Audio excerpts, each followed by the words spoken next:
So, Josh, if anyone wants to know why Gen X is sometimes a little grumpy, it's because, remember, we had to replace our record collections with a cassette tape collection. Then we had to replace that collection with CDs. Then we had to replace that connection with MP3s. And now we need multiple subscriptions to listen to any kind of music. But here's the thing. You don't necessarily need a subscription to listen to this episode of The Back Nine. This is The Back Nine with Dennis Williams and Josh Mora.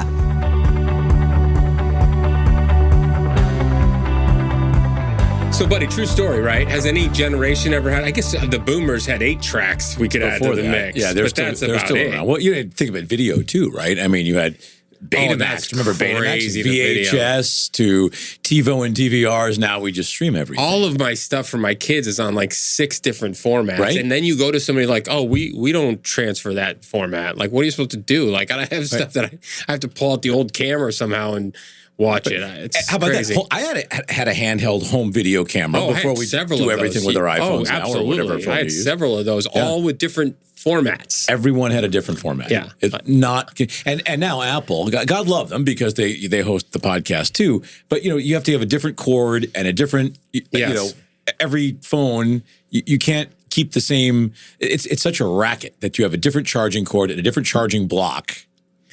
Listen to us Gen Xers whining like we always do. What's really funny to see is when you go home to your parents' house, and I suppose there's a lot of Gen Xers that still have their CD collections. I finally got rid of most of mine. I might have a few left in a box somewhere, but you go home to my parents and there's rows of CDs still in their basement, still set up. I'm not even sure my mom doesn't still play them.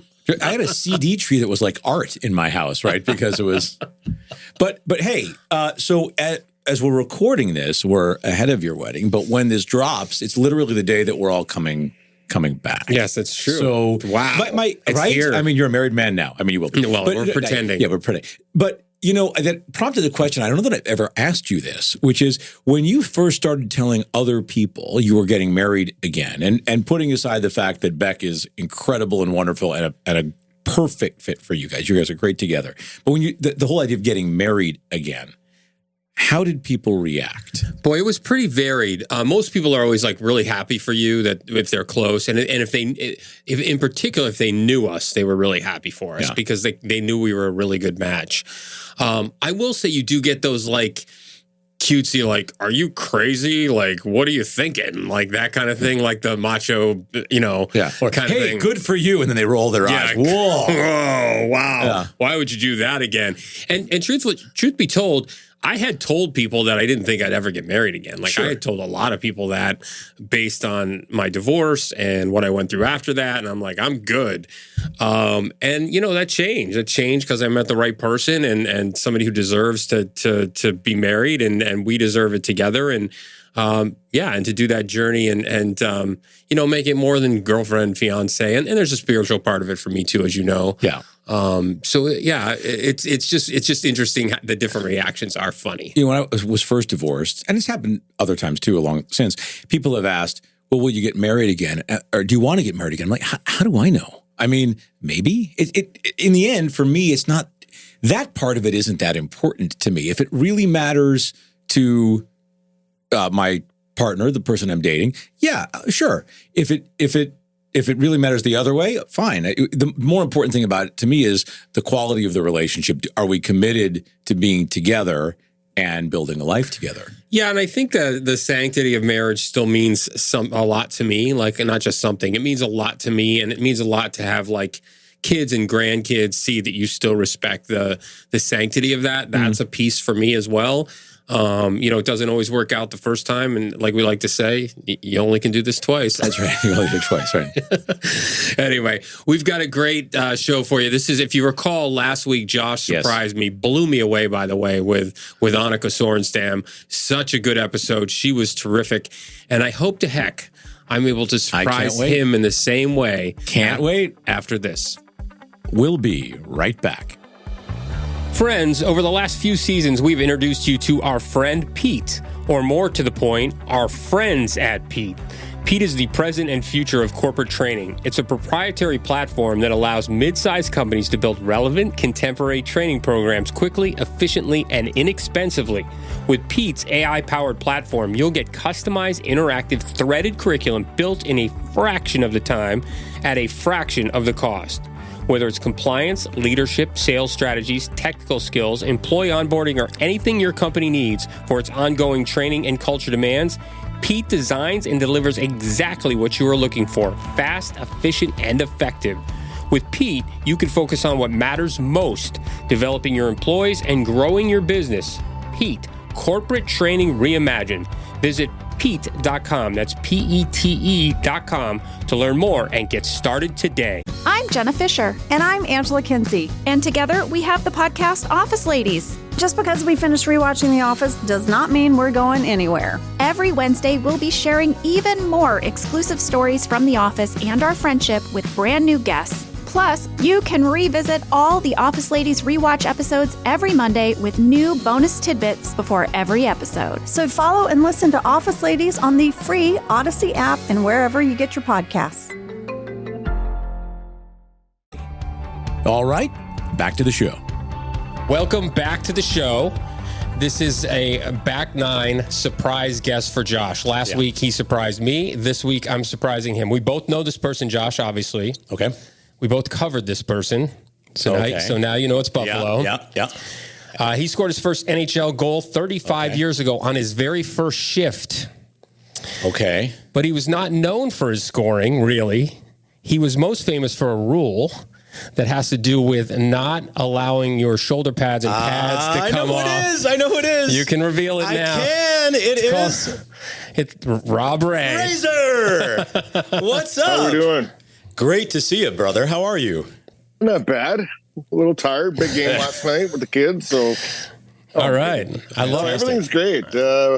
Fabulous. Couldn't be better. That's great. So I need to finish the Rob Ray rule. So people who are on the front nine will not know this. Rob used to be famous for taking he was basically an MMA fighter before MMA was anything, right? He would take all his gear off so that he could fight people on the ice bare-chested because they couldn't grab his shoulder pads and get the leverage to grab and punch. So they made a rule that you had to have your stuff strapped down. It's such a serious rule. Bro, I don't think I knew this. I thought it was a penalty, and then I did research on it. It's actually game misconduct if your stuff comes off. Like, that's how serious it is, right? Yeah. They made you. The tie downs were always on the jerseys, but very rarely did anybody ever use them. And then after it started happening, people started complaining, and you had to be tied down. And then it was modified from then. Some guys, like I went from nothing being tied down to be tied down at the front and the back, tight as anything, so you couldn't move it. So a lot of guys have had to try to modify it and play with it over the years. But big picture, if you're not tied down, it comes off, you're in trouble. That's amazing. And one of the reasons I want to have you on and surprise Josh is congratulations. It was just announced within the last month that you're going to be going into the Sabres Hall of Fame this year, which is a huge recognition. So congratulations on that, Razor. Yeah, it's a huge honor knowing a lot of those guys, that not only the players, but the other people that have been involved with the organization over the years, knowing those people and the respect I have for them. It's a great honor. And I think it's something that's obviously the biggest honor in my career. And I appreciate everything that the team has done for me over the years. And being a part of those guys on that wall is the topper.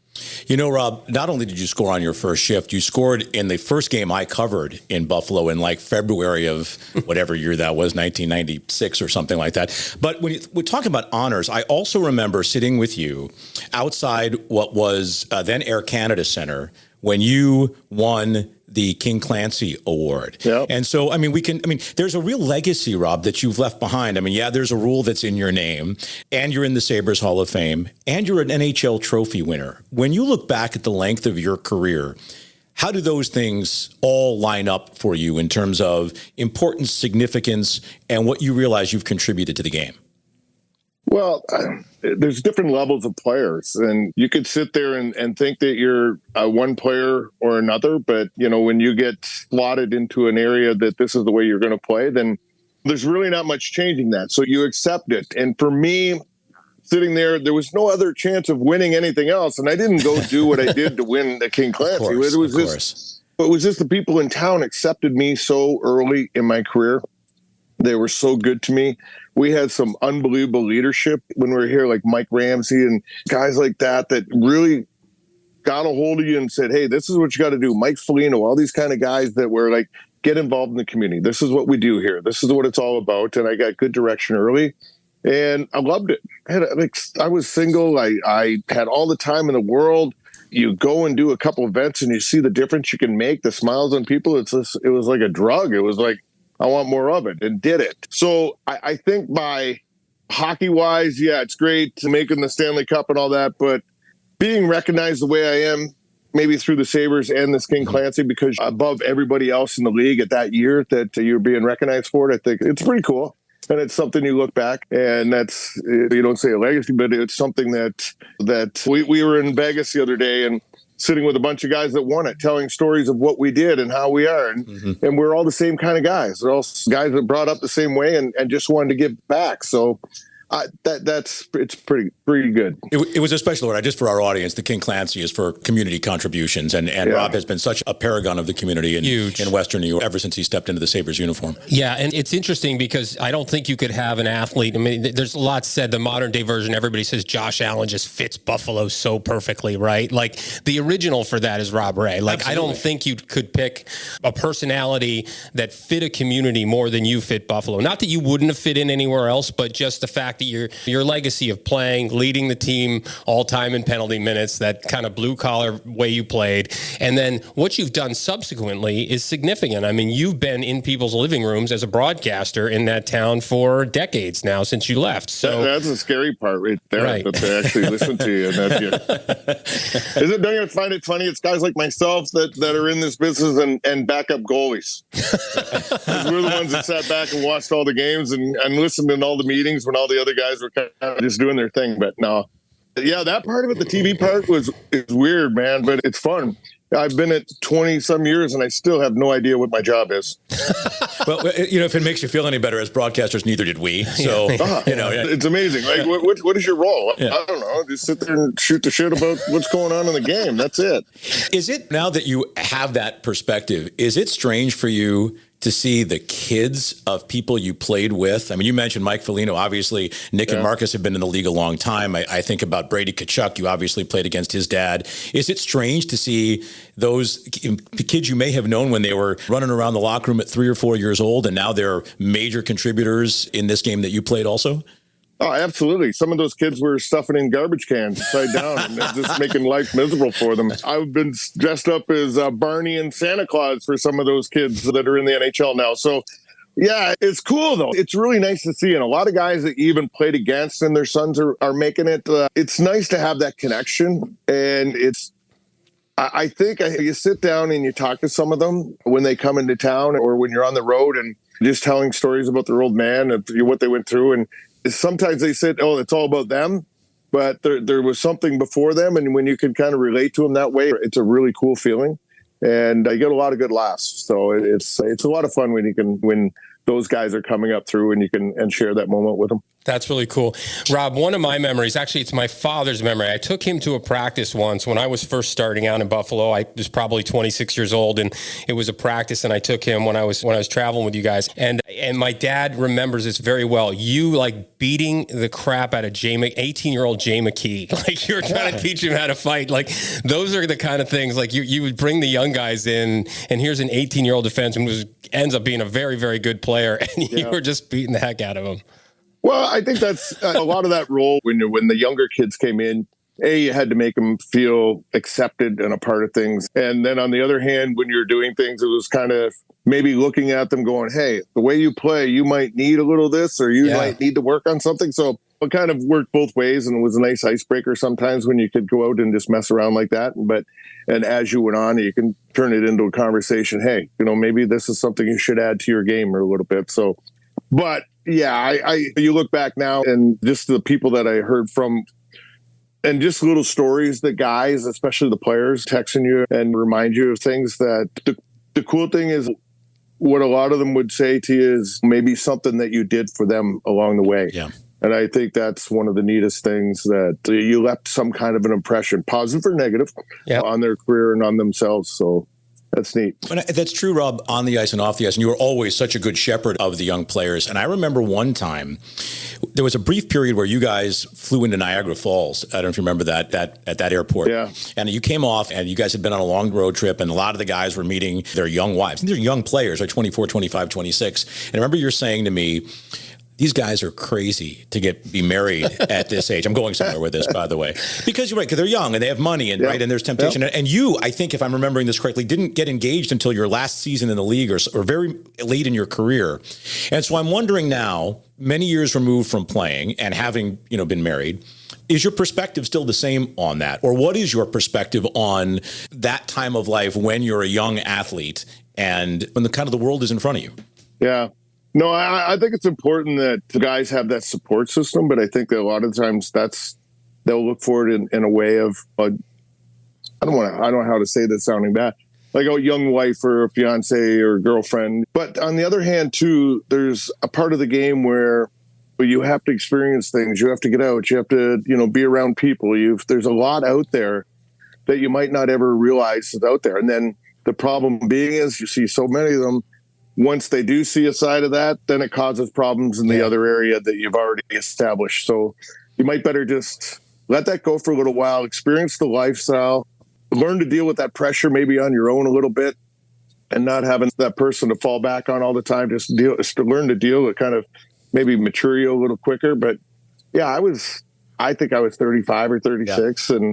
But the game is totally different now. If you watch these young guys coming in, when they get here, they're engaged or married, which is fine. Like I don't have a problem with it. It's just as long as you don't go and experience. That's Josh Allen. Once you get into that world, it's a totally different world for a while. Yeah, and some like it, some don't like it, and some are more than happy with what they're doing. So it's fine. Well, but there is two ways to it. I remember a time when there was only about 3 married guys on our team.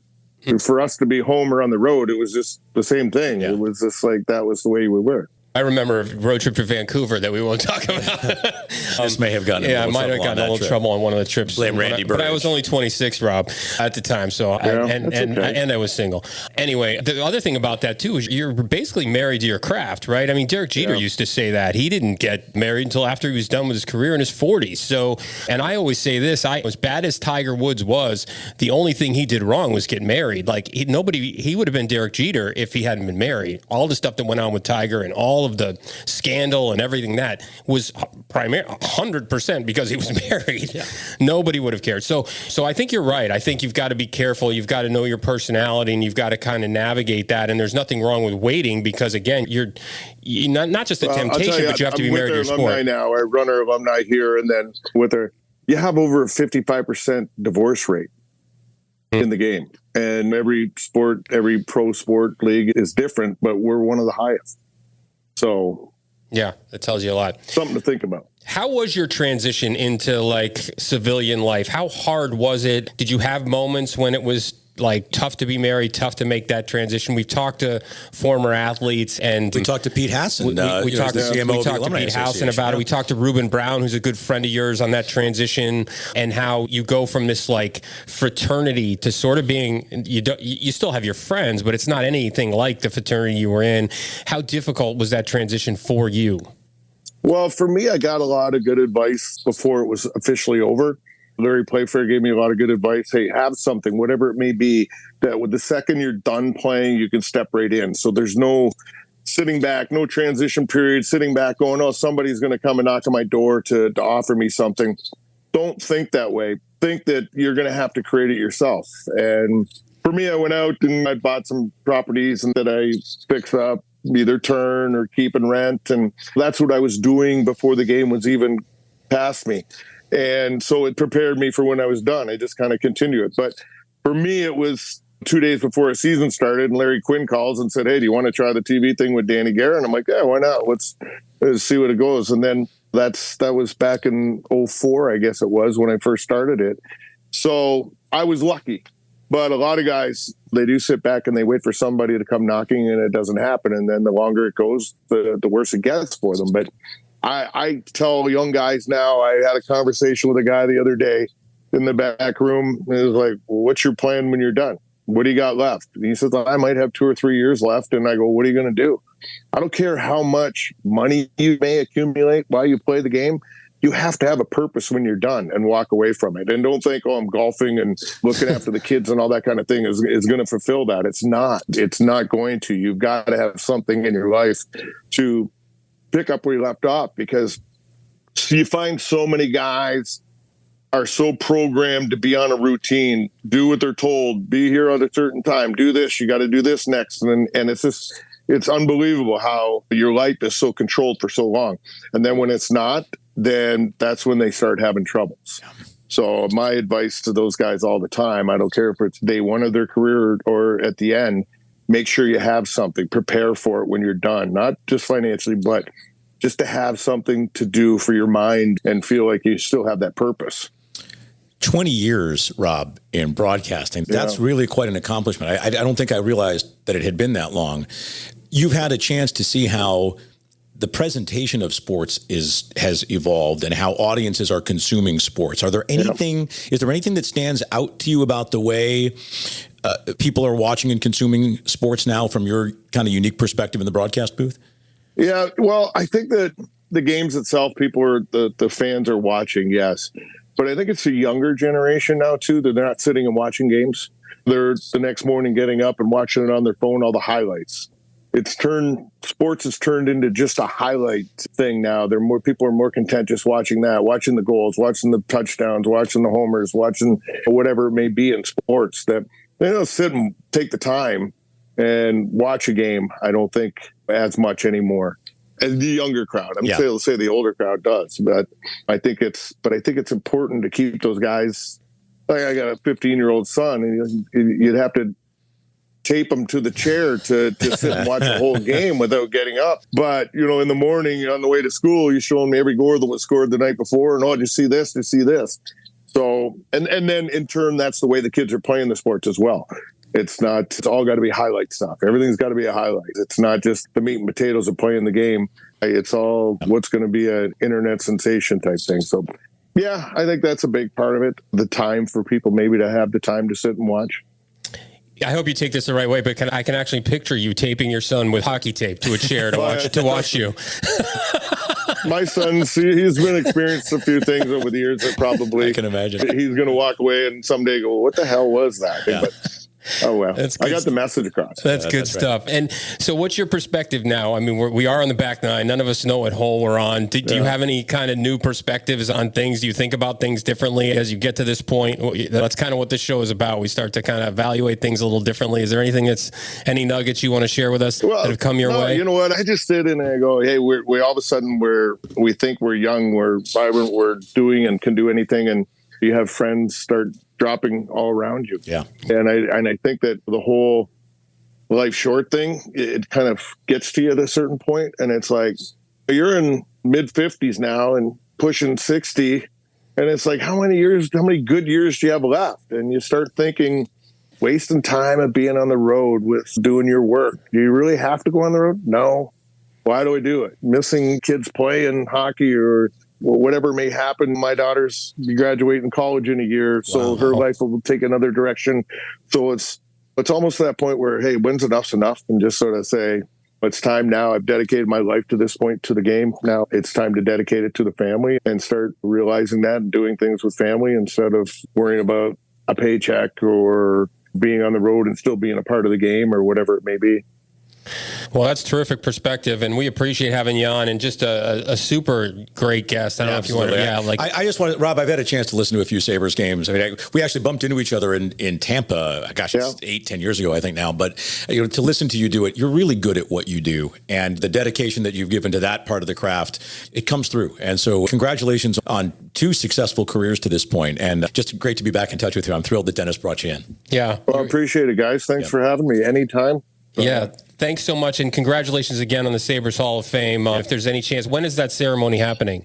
January 31st. I think it's the Nashville game. Okay. Home against Nashville. Okay, yeah. That's great. Yeah, home against Nashville. Fantastic. Awesome. Congratulations. We'll be tuning in for that. Thank you very much. Thanks for joining us, buddy. Thanks, Rob. Great to see you again. Take care. Well done. Good guess. The only clue I had is that you're wearing a Sabres hat. Well, no, I had it backwards though for a while, and then I just put it on. Yeah, but I saw you with it earlier, and that led me that way. I was trying not to think about it, but I noticed that. But you didn't know which? I didn't know. No, and I didn't know for sure. Yeah. Well done. Yeah, I thought that was a good one. And the timing of him being in the Hall of Fame and just being a legendary broadcaster and 2 chapters of his life. And the nuggets that I take away are things that I wanted our listeners to hear, that a lot of things we knew, right?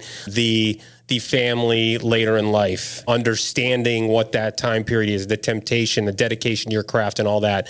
So there are so many things that we knew already, but I wanted everybody else to hear that and understand that. Yeah, I think there are a couple of points that I would make about that. One is he knew that at a young age. Yes. And I always was astonished at his perspective to have that. I mean, he was one of the older players at that time. I mean, he wasn't old. I mean, he was probably 27, 28, but he'd been in the league for several years. But he had that good perspective. And I think he maintains that good perspective now as he advises players who are transitioning out of their careers to remind them, and he's around them, right? I mean, he's around players who are on, because he's around the Sabres now. He reminds them to have a purpose. And he found that purpose. He would have found that purpose even if it wasn't in broadcasting, because that's the kind of guy he is. But it does echo what Ruben said. It does echo the challenges that Pete is facing with the Alumni Association, if you can remember back almost a year ago now. So I think he's always had a really good perspective on how to live life. Right. And then now understanding, I thought that was very strong at the end when he very much admitted recognizing his mortality and realizing like what's important, what's my perspective, how much longer can I travel on the road. I mean, if you think about it, his hockey life was 15 plus year career and then now 20 years in broadcasting. That's significant, right? Like that's a significant commitment to the game and traveling because he is on the road all the time with the team. So it's one of those things that someday you're going to wake up and say, was this the right thing to do the whole time? And I think he's having that kind of perspective now. Do you have a favorite Rob Ray memory other than him coming on our podcast? I told him beating up Jay McKee in practice. That was pretty good. And then I just remember so many legendary fights with Ty Domi. Those were so many good ones. And the other thing though too was I remember when they gave him a chance, and this is why I think his perspective and his leadership was so astonishing, because he would have nights where he didn't play much and everything because they didn't need somebody to fight and all that. And back in that time, you still had to have some skill to be a enforcer. And it seemed like every time he played, he contributed. Like there were games when they had a lot of injuries and he had to get a bunch of shifts and he could play. Yeah. And I wonder how much in the back of his head he lived with that frustration of like knowing I can play. Why don't I get to play? Why am I just here to be a tough guy? Yeah. You know, when I was covering the Blackhawks in their pre-Stanley Cup run, I covered a player named Ben Eager, who was similar to Rob. He was an enforcer, not quite the enforcer that Rob was, but a little bit better scorer than Rob was. And I remember asking him, he had to fight at one point, and I asked him about it, and he said, I really want to be known for more than that. I want people to know that I can play. And I think that's, you know, for fans who try to, and I, as a media member, I was probably a little bit guilty of this too, who try to put people in boxes. It's important to remember these guys can all really play. They're all in the very elite echelons of their sport. And even as we look back on Rob Ray as great community leader and all-time leader in penalty minutes, we should, as you're pointing out, not forget he was a really, really good player. Yeah. Right. To be in the league that long, you have to have some skill. We know a lot of guys who were fighters that lasted like a couple years. Yeah. Right. Like you're in and out of the league. And he fast. was more than that. Right. He was way more than that. Because if that's all you are, you're not going to. Yeah. So and he was an assistant captain and a leader for times. And I think what he's done, I mean, I think we're not all NHL players. We're not all professional athletes. Here's one of the biggest takeaways we can have from this episode. And that is fulfillment doesn't just come from your day job or your night job if you're an athlete like he was or whatever. Fulfillment comes from what you're giving back, what you're doing in the community, the other things. His connection to Buffalo has less to do with his playing career and much more to do with what he gave back to that community as a citizen. And I think that is a lesson for all of us. That is beautifully said. And we will wrap it up and love these. We're going to do these. We got to do these every season. I hope we can pull it off. We're 2 for 2. So all right, let's go. We'll see you next time on the Back Nine. Hi, I'm Kevin Zurich with Three Bridges Consulting. If your company is considering podcast advertising, consider Three Bridges your go-to partner. We specialize in connecting your brand with the perfect podcast and podcast hosts to reach a highly targeted audience. Podcasts really provide a unique opportunity to speak directly to your core consumer in a very engaging and intimate format. If you know who your audience is, we will find them and ensure your story resonates. So give us a call today to discover how podcast advertising can enhance your overall media strategy. Our number, 760-590-7634. Again, 760-590-7634. We look forward to hearing from you. Along with following us wherever you get your podcasts, please check us out on Instagram at back9_podcast. That's back9_podcast on Instagram. The Back Nine is hand-dipped by Janine Stella and recorded by Stella Mix Productions at Pod Populi in Boca Raton, Florida.